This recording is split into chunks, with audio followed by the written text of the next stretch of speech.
It was Friday afternoon, and the teachers had assembled in the hall to meet the new principal. All the members of the board of directors were seated and were ready to commence the meeting. Teresa was seated in the second row with her friend Emily. She and Emily joined the school as elementary teachers and became really good friends. When the clock ticked 3:30 sharp, Miss Megan began the meeting. She informed the teachers that the board had decided to change the principal, as the former principal could not continue working because of her severe health issues. A few minutes later, she introduced Susan. Teachers, I am pleased to announce that Miss Susan will be joining our team as a principal. We look forward to a great academic year with her. The teachers started clapping. Teresa could not help but appreciate her appearance and physique. She was around 45 years old, yet she had a lean body, glowy skin, and healthy hair. Look at Susan. So fresh and graceful. I bet she takes good care of herself, Megan whispered to Emily, who nodded in agreement. Susan thanked everyone for warmly welcoming and accepting her as the principal. Thank you, everyone. I am glad to be working with you all. Together we will make this year memorable for students and us too. She smiled warmly at everyone and continued. Tomorrow I have arranged a meet and greet for all the teachers so that I can get to know you personally. That's not good. I was hoping for a relaxing spa day tomorrow, Emily complained. Teresa laughed and said, Oh, come on, it'll be fun. We can even ask her the secrets of her grace. The next day, Teresa reached the school. She was excited to meet the new principal and get to know her personally. Teresa was a positive and friendly person. Everyone in the school liked her for her polite and friendly nature with everyone, including the kids. She had brought her famous cupcakes with mint chocolate frosting that every teacher loved. She wanted to present it to Susan and make her feel like she was a part of the school's family. When Susan arrived, she was happy to see everyone. She met everyone personally and asked their name, the classes, and subjects they teach. When Susan met Emily and Teresa, she looked at Teresa from top to bottom. She shook her head in disapproval because of Teresa's obesity. Teresa smiled uncomfortably and tried to be friendly. Hello, Susan. I am glad to work under your dynamic leadership and look forward to learning and getting some styling tips from you. Susan laughed as if mocking Teresa and said, Yeah, sure. Teresa smiled and presented her with a beautiful box of cupcakes. This is a gift from me to welcome you. Susan took the box and opened it. She focused on warm chocolate cupcakes and dropped them on the table behind her. The entire staff was surprised by her reaction. What the hell are you doing? Do you even know the sugar and calories inside these junk foods? Do you want me to turn into a big fat cow like you? Susan yelled at the top of her lungs. Teresa became teary-eyed. She bit her lip and apologized. I am sorry, Susan. I thought you might like them. Susan looked at her angrily and replied, Well, it's okay, Teresa, but try to avoid these things, or else you'll double your size and look horrendous. Teresa nodded, and Susan moved forward to meet the other teachers. Teresa was feeling extremely low. She grabbed her bag and went to the restroom. She splashed water on her face and cried her eyes out. She felt extremely insulted by Susan and her rude comments about her body. Susan had no idea that Teresa was not overweight because of her unhealthy eating habits. In fact, her multiple diseases had led her to gain unwanted weight, acne, and other health issues. But Teresa didn't harbor any ill feelings for Susan. She quickly wiped her tears and went back to join the others. Susan was so mean to you. She didn't have to talk to you that way. You must report her derogatory behavior to the senior management, Emily suggested as soon as she returned from the bathroom. No, Emily, it's okay. I don't want to create hostility between us. Teresa smiled at her. The following Monday, Teresa came in early to set up her class and arrange new activities for her students. While she was busy working, Susan passed by and stopped to observe her. Teresa, I think we've got a problem here. Teresa stopped working. She smiled at Susan. Hello, Susan. Is something wrong with the activity table? She politely asked her.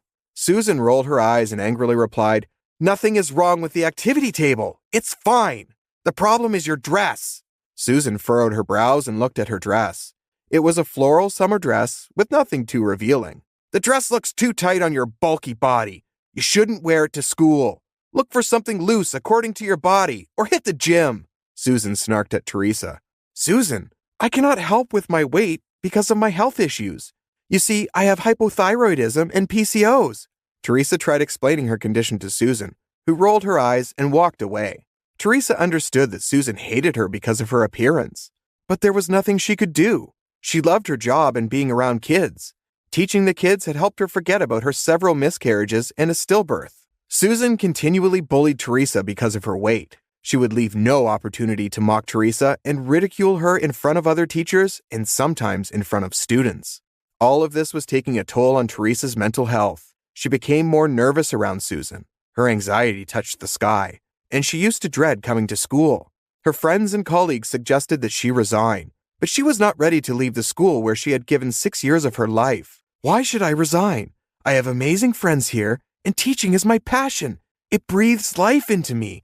I am sure Susan would understand my problem and never bully me again. Teresa always remained positive and hoped things would change between her and Susan.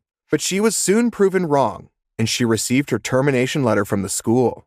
Teresa was devastated. She was one of the school's best teachers, and no one had ever complained about her. She went to the school to confront Susan. "Why did you fire me? I didn't do anything wrong or abuse any code of conduct." Susan smirked and said, "Well, Teresa, it is for your own good. I am planning to add more physical activities at the elementary level. With your body, you won't be able to do it. So take my advice and quit. And in return, I'll give you a good recommendation so you can apply to some other school." Teresa was shocked at how nasty Susan had become. She was robbing her of her pleasure of working with kids with whom she had bonded so well. "Susan, I won't quit. I'll take this matter to the senior management and they'll decide if I should leave or not. Your behavior is simply prejudiced, and that too because of my weight, over which I have no control," Teresa replied to Susan, who was shocked to listen to her reply. "Well then, be prepared for the consequences. If you take this matter to the HR and board of directors, I will give you the most horrible recommendation, and you will never find a job," Susan threatened her. Teresa grabbed her bag and left her office. It was one of the worst days of Teresa's life. She felt like life replayed the same events with different characters to hurt her. Her ex-husband has also divorced her because of her health issues and obesity. It was Teresa's dream to bear a child and raise him. But after several miscarriages and being diagnosed with hypothyroidism and PCOS, Teresa's body changed. She gained a lot of weight despite eating healthy and exercising regularly. She even contacted multiple nutritionists who suggested that losing weight rapidly in her condition could lead to lethal health issues. Thus, she had to take it slowly and not force herself to lose more weight. That night, Teresa could not sleep. Susan's words kept ringing in her ears. Teaching was her passion, and she felt a surreal joy working with kids. She would have to lose her friends and beloved students if she accepted the termination. However, if Susan kept her promise with a good recommendation, she could easily land a nice job in another school. She had almost made up her mind to accept Susan's offer. But there was one thing that kept bugging her. Susan had no right to insult someone and crush their self-esteem without knowing what they were going through. That was the point where she had what she'd do. She got up from her bed and opened her laptop. She wrote a detailed email to the HR and board of directors about how she was treated at school and body-shamed numerous times in front of her colleagues. She pressed the send button and was hopeful that the management would take the right decision and restore her job. The next morning, she received a call from the HR department for a meeting with the directors and Principal Susan. Teresa was nervous. She was anxious that if the directors didn't hold Susan accountable for her actions, she would lose her job and a chance for a good recommendation. But she was feeling content. She didn't want to live the rest of her life regretting not fighting for herself and speaking against a body shamer. Teresa walked confidently into the meeting. The board of directors, HR staff, and Susan were also seated. "Teresa, you have filed a complaint against Principal Susan for harassing you in school. Is that correct?" the HR employee asked. Teresa nodded her head. "Yes, that's true." Susan laughed and looked at Teresa. "Teresa, all I did was tell you that you should take care of your health. You took it too personally." Teresa was stunned to see Susan lying to save herself. Teresa ignored and said to the directors, "I was humiliated for wearing a summer dress because it was too tight on me. Susan taunted me for being obese, without even asking me once about my condition." She started crying and her voice cracked. Teresa quickly composed herself and continued, "I was fired for being obese and unable to keep up with the kids' physical activities, even though there has never been a single complaint in my record about laziness or not giving the best to my kids." "Oh, Teresa, whatever I did was for your own good. We will introduce play-based learning, and teachers will be required to be constantly on their feet. suggesting you resign was the best option for you. Maybe you can lose weight, and by the end of this year, you can rejoin. How does that sound? Susan suggested. It is unsafe for me to lose weight rapidly because of my health problems. If I push myself to lose weight too quickly, I can develop heart disease, Teresa told the directors and HR team. Susan rolled her eyes. You and your endless excuses, Teresa. Enough with your sob stories, she said in a mocking tone. Teresa began crying. Everybody thought she was obese because of her lack of dedication. No one understood her. She knew her career was doomed until Megan spoke up. Teresa is telling the truth. I have seen her struggle with her health issues, depression, and several miscarriages. I have been with her to numerous nutritionists who suggested she lose weight slowly and not push herself, Megan told the meeting attendees. Susan started laughing. Megan, why would you lie for her? I have seen Teresa and she is making all this stuff. Megan looked angrily at Susan and replied, Teresa is my niece. I have seen her in her lows and how bravely she fought with all the challenges, and I am proud of her. Susan's face color changed. She asked Megan, Why didn't you tell me earlier that Teresa was your niece? Megan looked at Teresa and smiled.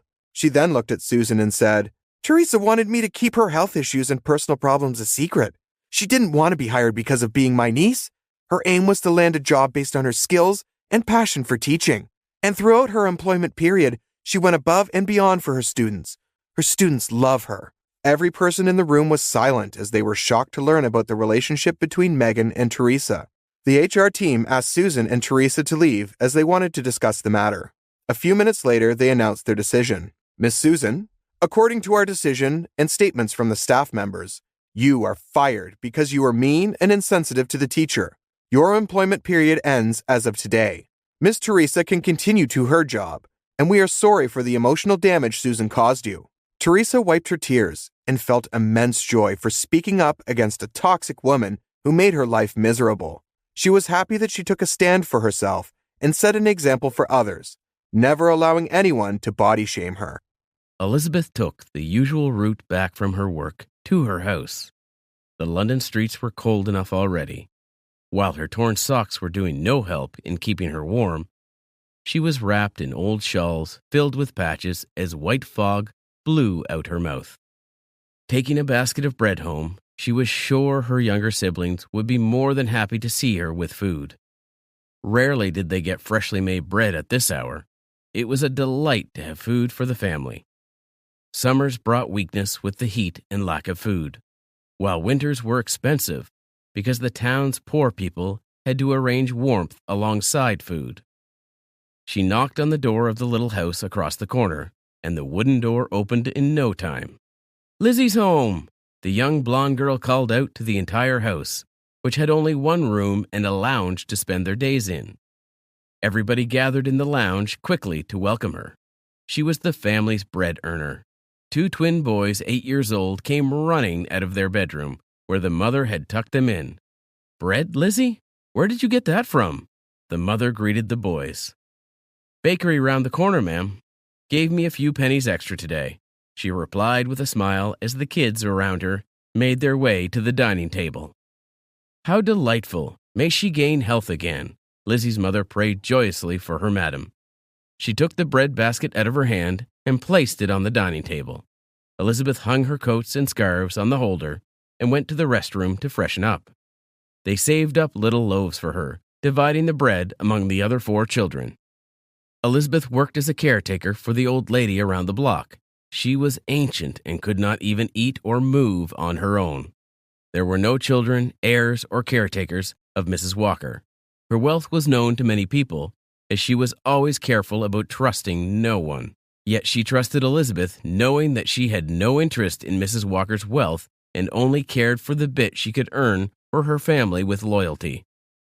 She had also made her trust by being more than a servant. Elizabeth was the listener, genuinely caring and devoted daughter-like figure that Mrs. Walker could have wished for. She would often tell her to stay the night at her house as she missed him upon her departure. But Lizzie had a family home to return to. Mrs. Walker knew how much she loved them. One day, Lizzie woke up as usual early in the morning, getting ready to go to Mrs. Walker's house. She locked her house door and was warm within the shawls of her entire family. She started making her way to her work. There were plenty of things she used to do before the old lady woke up. She cleaned the whole house. The sweeping of floors often made Lizzie forget about the problems of her own life. She played the gramophone that held the most beautiful, calming music from the best musicians to her employer's playlist. Mrs. Walker could not hear far away, so she was never bothered with the symphonies playing as she overslept through the day. Lizzie was used to making breakfast precisely at the time when she knew Mrs. Walker would wake up, and she placed the freshly made bacon and eggs on the dining table. Placing tea and French toast on the tray, she took the breakfast to Mrs. Walker's bedroom. Usually, Mrs. Walker would be sitting upright by now. Having woken up, freshened up, she would be waiting for breakfast. But today, Elizabeth's knock did not welcome a beautiful smile in response. It held silence. Lizzie frowned but knocked again. The sheer silence bothered her, moving her to open the door at once. She did the same and found Mrs. Walker peacefully sleeping in her bed. Lizzie placed the breakfast on the table nearby. "Mrs. Walker," she called out, "it's mid-morning. Quite past your sleep time," she hesitantly said. Mrs. Walker did not respond, but continued her peaceful slumber. "Would you like me to bring in the breakfast later?" she asked, receiving no response. "Mrs. Walker?" she called out again, walking closer to her. This time, she sat on the bed and kept a hand on the lady's resting hand. The icy hand startled Elizabeth. Her eyes widened in horror. She placed a hand on her neck and another on her wrist. No movement at all. "Mrs. Walker," she whimpered, kissing her employer's hand and resting her hand on it. Not just an employer, but a close friend. Someone she dearly cared about had passed away. Lizzie informed the guards and the gardener, feeling worn out at having found the woman she so profoundly adored in this situation. She left the place in remorse, walking back to her house, feeling worn out. A few days later, Lizzie opened the knocking door. She had not found any new work. Instead, she was so upset she was not even thinking of work for now. But her family could not survive forever on their savings, and she was well aware of it. "Yes?" Lizzie greeted the man in the black suit. He was holding papers in his hand and seemed to have arrived from an office. "Elizabeth McQuoid?"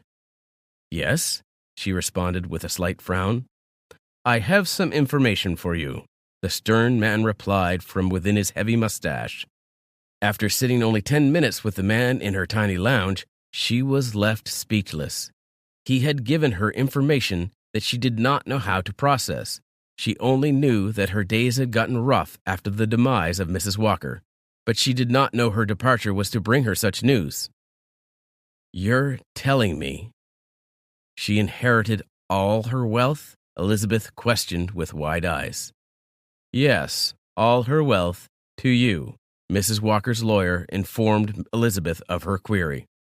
"She wrote in her will that all her wealth should be given to you after her death," he confirmed with simpler words to help her understand. "But why? I was just her caretaker," she asked, not knowing how to respond. "Well, because she has no heirs, and she wrote that you would take the best care of her house and wealth," he explained. "I'm sorry. How much did she asked hesitantly, still recovering from the shock. That's about 3 properties here in London and 2 in Liverpool," he generally answered. "You will receive all calculations in a paper. But first, I need you to visit the court for your inheritance matters. That's all I came for." "Thank you for the tea, Miss McQuoid," he politely said, leaving for the door. She stood up in honor of the guest, watching him go out. Sitting back down in shock, she was unaware that her mother had heard the whole conversation. She hugged Lizzie with tears in her eyes. Finally, the days of her poverty were over for good. The next day, she visited the court with him for the given hours. The lawyer waited in line before he got called out by a few people staring at Elizabeth.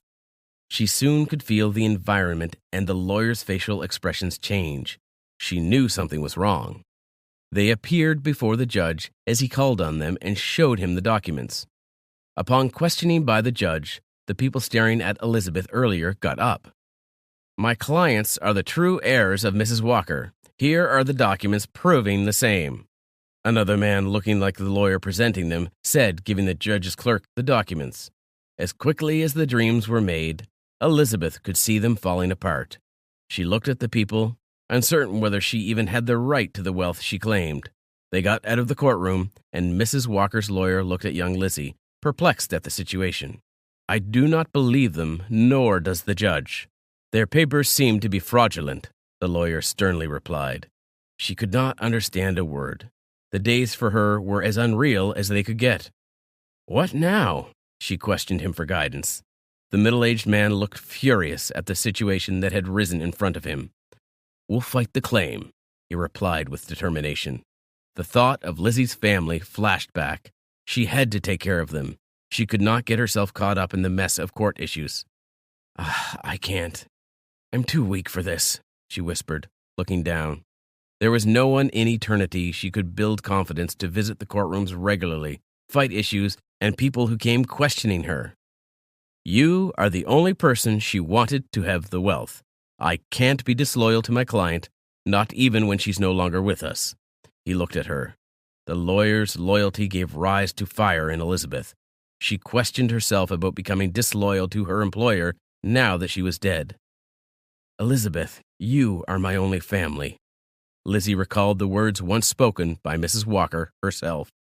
The days and nights passed for Elizabeth in the quest of gaining the verdict from the court. Mr. Oliver, the lawyer, left no stone unturned to help her fight the claim. The young Lizzie grew a century in wisdom and faith. There was no lack of confidence and hesitation she could find in herself now after months of going back and forth to the courtroom for the wealth she believed she righteously owned. She would often pass in front of the house of Mrs. Walker, missing the residence as if it was her place of living. Soon enough, she found a job in a boutique around the block. It brought her no joy, but gave her much relief as she could earn far better and support her family.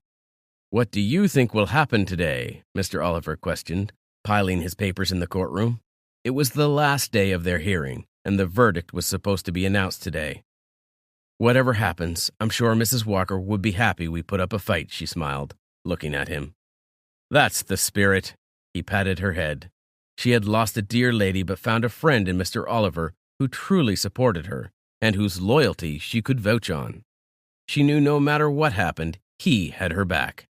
They stood up as the judge entered his place of seating, impatiently. She waited for them to present their arguments and held her breath for the verdict. The will of Mrs. Walker clearly states the inheritance transfer. Hence, I announce Ms. Elizabeth McCoy as the legally entitled person to Mrs. Walker's wealth, the judge announced. The words were like music from Mrs. Walker's gramophone. They brought peace to a turmoil she had been fighting for a long time. Everyone stood up. Mr. Oliver shook her hand, congratulating her on the win before she hugged him at their success. She was happy to go home with the victory of truth and the spirit of not feeling insecure. The turmoil had turned her wise. She was no longer the young Elizabeth, scared and only wanted the best for her family alone. She had more significant motives to live for. She was aware that her wealth, as Mrs. Walker would have desired, should be used only for the well. She walked out of the courtroom, richer by pocket and richer by heart. Alex would never have thought that his life would end up this way. Attending college and getting a dream degree made Alex believe his life would improve, and right after university, he would find a job and settle. That plan, however, did not work out. Alex drove an Uber every day for over 12 hours and was often bored out of his mind. That a squirrel scampering across a road excited him. The job was quite dull, and it barely paid enough for Alex to be able to survive without starving himself to death. The one rule that Alex had no trouble following concerning his job was that he wasn't supposed to interfere with his customers' private lives. He never had the time, patience, or interest to listen to their stories and show any inclination to know more, especially since he had so much going on in his life. The countless jobs he had applied to had come back with a rejection letter, pushing Alex over the brink, questioning his existence and his will to live. He had no hope left to continue scouting for jobs. He accepted that driving an Uber and barely making enough to pay rent and fill his stomach was what his life had come to and would stay that way for his entire life, even though he put in more effort than anyone his age. The only good thing he was looking forward to was his corgi. His corgi, Milo, had been the best thing to happen to him in his entire life. Not that there were a lot of other life events that he could use as a comparison.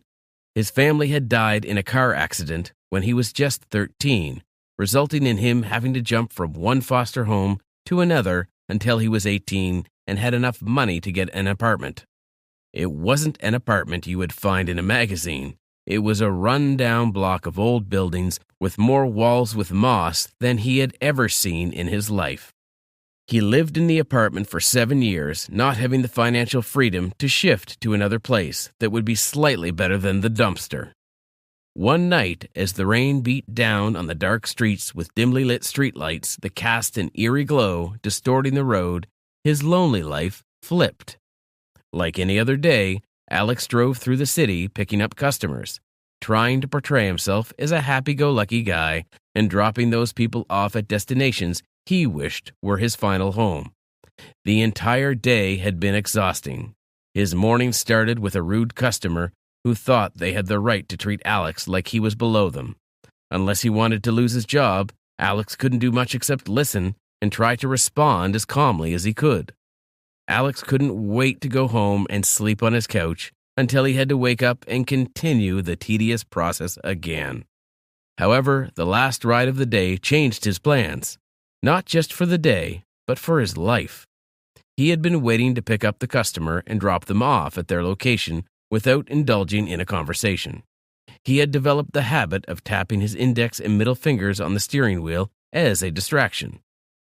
All that changed when a girl who looked roughly 19 hopped, sobbing, into the car, asking to be dropped off at a house on the other side of town. She kept looking back towards the place she was picked up from. It reminded him of a fearful animal that would glance behind to ensure the predator hadn't followed it. Ensuring he followed the rules of his work, Alex did not intrude despite being aware that something was wrong. It was hard, very hard, to stay silent. His eyes would move to his rearview mirror to see the girl's state.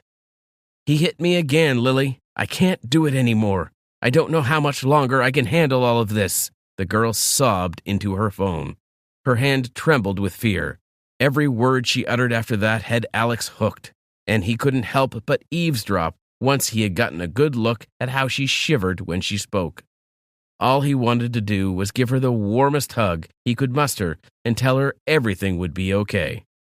As he contemplated the best possible course of action, he decided offering water to the girl wouldn't do any harm, so that's exactly what he did. He grabbed a new water bottle on his dashboard and handed it to the girl without saying anything. She mumbled, "Thank you," before quietly sobbing into her phone. Finally, calm enough to form coherent sentences, she started explaining what had happened over the night to the speaker on the other end. Alex couldn't help but listen to the conversation. The girl's name was Hazel, which Alex had picked up from his client's profile. While she spoke in broken sentences to who Alex assumed was a friend, he could briefly gauge what Hazel was going through. Yeah, he hit me this time."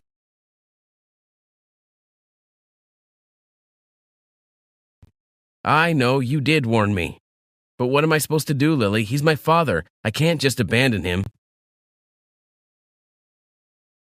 Yeah, I know. "Well, because I didn't finish my chores. I know it's crazy, but my dad was drunk." "Yeah, I will call you once I'm out of this Uber."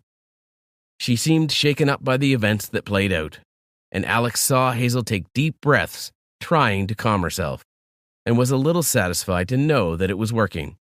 Seeing the girl in this state reminded him so much of himself and his experience in foster homes. The dark memories from foster care, or Alex's burning desire to help Hazel, eventually pushed him to break the one rule Uber drivers had to follow. Are you okay? Do you need anything?" he said awkwardly.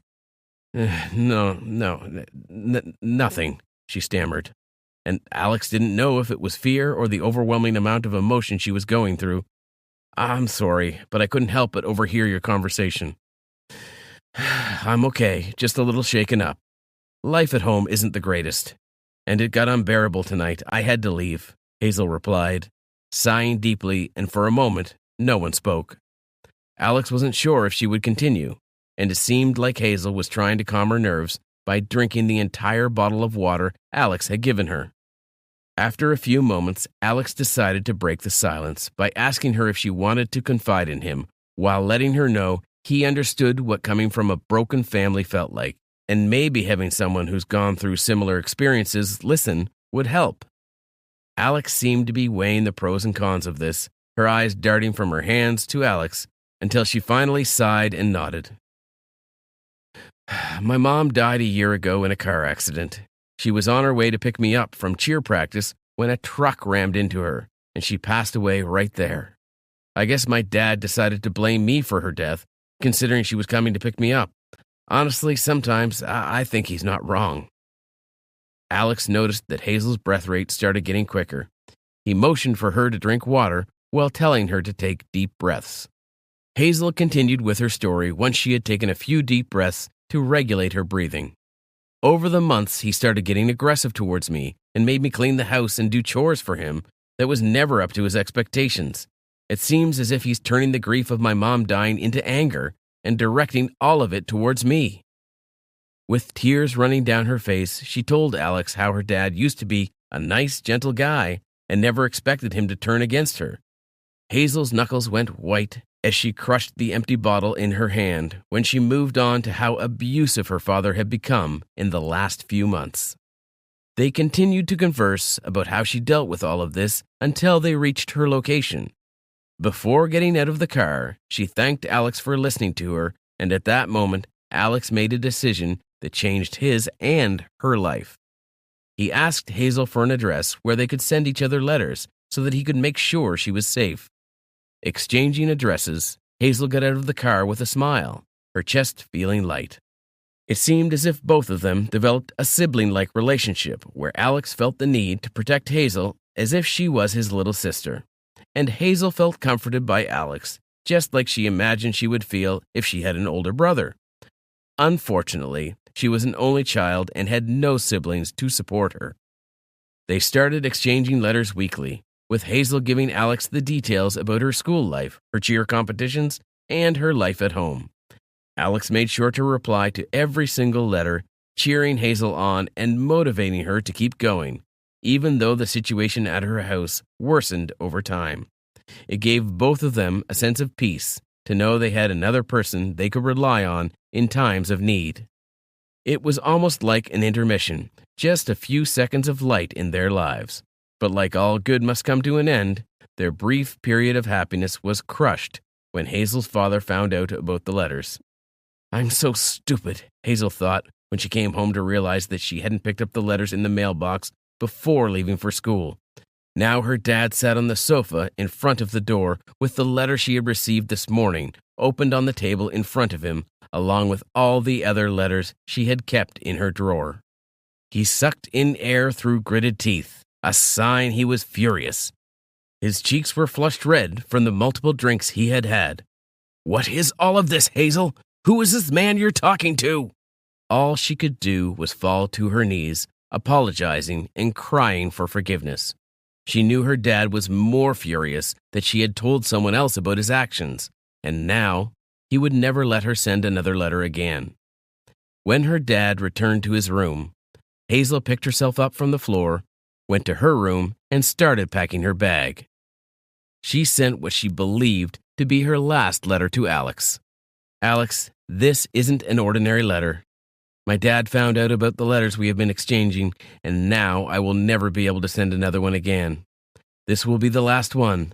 Please look after yourself and don't worry about me. I'll be fine. I'll figure out how to survive. I always do. Please don't reply to this, Alex. I'll get in trouble. Thank you for always being there for me. I'll never forget you. H. As she scribbled the last line, tears splotched the previous line, and all she could think of was if Alex would be able to read the letter. Days go by with no communication between the two. Hazel continued with her life, the same as before she met Alex, even though there was a void in her life that she couldn't fill. However, Alex couldn't think straight since he got Hazel's letter telling him not to contact her again. He did not know if she was safe and didn't feel comfortable letting her stay there without any knowledge of her well-being. Alex was driving home when he abruptly made a sharp U-turn and went opposite. His mind filled with determination, he decided to stop by Hazel's house and see how she was doing for himself. He tried to remain patient and forget about her, but those few weeks were the best weeks of his life, and all he wanted was to get that back. Fortunately for Hazel and Alex, Hazel's dad wasn't home when she opened the door to Alex standing on her doorstep. "What are you doing here?" she asked, her eyes wide with shock. "I had to see if you were okay. I was worried," Alex replied, shaking and ruffling his hair.